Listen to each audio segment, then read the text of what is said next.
he would have every offer in America, I think. He's just, yeah, he's going to end up landing somewhere. He's got a few offers going on, but he's going to land somewhere and be an All-American somewhere. He's going to surprise a lot of folks. So we're excited about the season. We have a really good staff. We're excited about our staff. Guys do a great job, and most of them I just need to kind of stay out of the way. So it's going to be a good year. Now let's give it up for the Calvary Day School Cavaliers. Thank you. Appreciate it, man. No. Thank you. Well, I appreciate you having us. We don't have a lot of we don't get a lot of media coverage out there. People don't really know who we are out on the island, and we're trying to change that. I've got two guys with me. Zayden Edwards is our quarterback, and I'm trying to do everything I can not to have him out there at free safety, but we're going to have to probably make that adjustment throughout the year. And then Ethan Wilkins is a senior, playing some tight end, H-back type player for us, and then on defense will be a Mike linebacker, play more to the weak side backer for us. And we'll probably be on the kickoff and probably be on the punt return and probably be on the punt and everything like that. That's what we deal with our numbers out there. But the leadership of these two guys, Ethan on the field going as hard as he can go every time, whether we're in the weight room, on the field running, practice, anything it is like that. And then Zayden, as a sophomore, has the best leadership skills I've ever seen for a kid his age, and that's across the school. That's not just on the football field. He won whatever kind of leadership award that was last year for the whole school, and he was in 9th grade. So again, if he's pulling the trigger for us, I feel pretty good. And if Ethan is given the effort that he's been given physically on the field and everything, I think we're going to be on the rise, which is what we're trying to do at St. Andrews. So, Coach, what are your numbers looking like this year? Because I know at St. Andrews, it's always a matter of right. get the guys on Right, the field. right. Walked out that first workout. I had this big, great, wonderful practice plan and everything we were going to do, and I walked out and we had 13. And I said, that's whew, a little different than that 118 we had out on C. Wright. Anyway, we made the adjustment. I've been at small schools before. We had 31 at Heritage the year we played for a state championship. We're going to be around the 25 to 27 mark.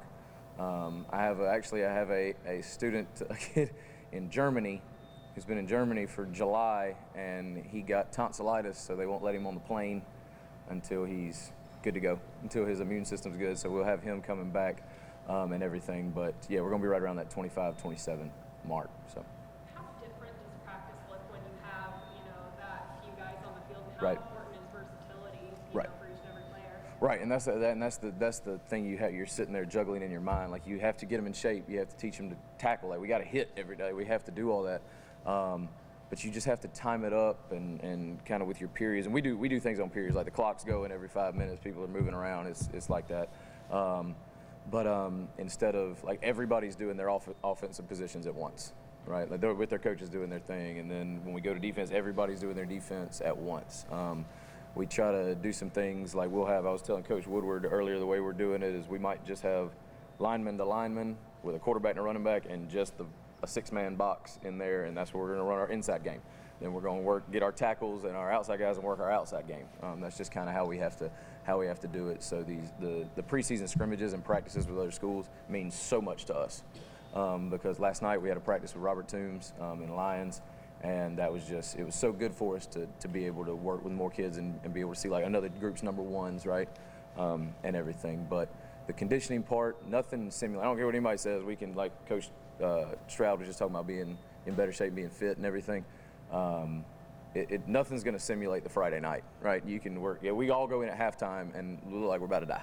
I mean, that's just because nothing simulates that, and that's with the adrenaline and everything of a Friday night and all that. But anyway, that's how you adjust. Because all of us are smart people. We're not going to sit there and run them into the ground, right?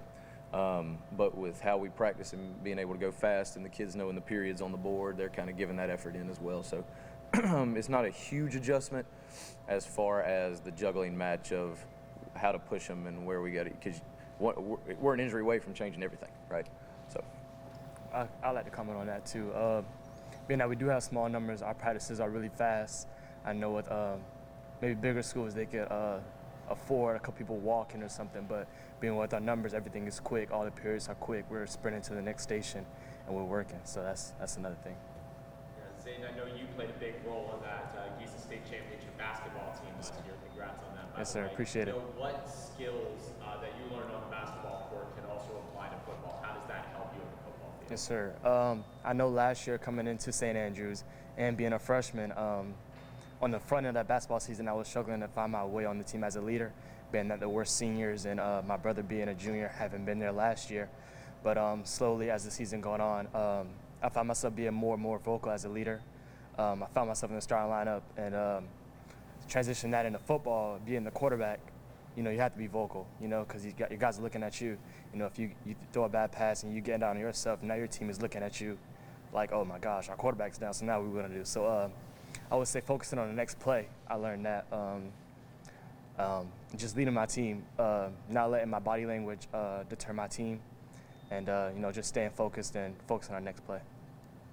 Ethan, is there a particular game? I know it's one game at a time, and next one's the most important. But that being said, is there one on the schedule that everybody around the team is particularly excited about? And if so, what would that game be? I think we're excited about our first game, Thomas Jefferson.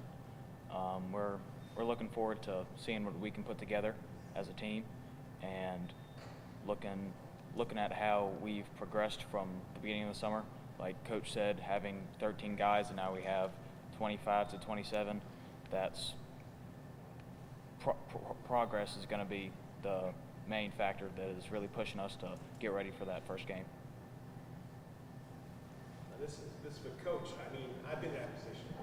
I got to St. Andrews the year before they had 35 guys. I got there was 15 guys. So I had 2 more guys than you. So it takes a lot, but so you got a lot of guys, different, like Ethan's playing tight end, linebacker, quarterback, probably defensive back. Right. How are you platooning these guys? How are you guys getting these ready for all these positions? Right, and the way we do it, we're pushing really fast. We've gotten kind of creative in the way we're calling plays. It's kind of different than I have before, with some groupings and everything, but it's getting them reps constantly. When we're in individual, like we have 10 minutes of individual time, for the first 5, we'll have a kid at receiver, and then I'll send him over with running backs and things like that. And I'll get somebody, hey, you're playing running back, but our backup quarterback, he's also a quarterback. He's our backup quarterback, right? So it's just trying to master the simplicity, right, of what we're trying to do, because it can get crazy out there. And again, I've had to pull myself back. I was telling Zayden the other day in the weight room, like in my mind, I had this like great little play that would be wonderful, and I was like, well, not yet. we're not there. We have to try to master what were our 4 run schemes that we're trying to play, and defensively, we have to be able to at least line up. I've got the smartest kid on my team playing middle linebacker. I don't care how good he is at it, but he's playing middle linebacker because if we're lined up right, we at least have a chance.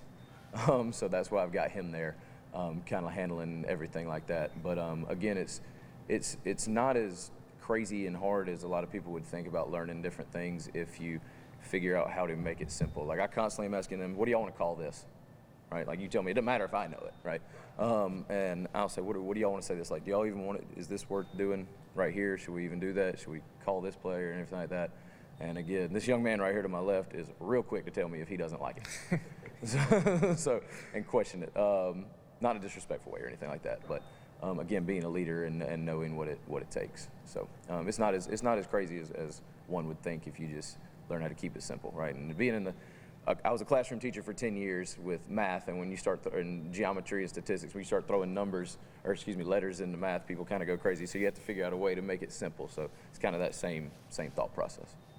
Got 1 minute, guys. Anybody got any questions? Yeah, I got one for Zayden. So I heard after the championship season in hoops last year, you and your brother had a great summer in basketball, and I heard your brother was thinking about not playing football. Yeah. You convinced him to come out. Yeah. Tell us how that conversation went. Ooh. Well, Zai likes to be courted. Yeah.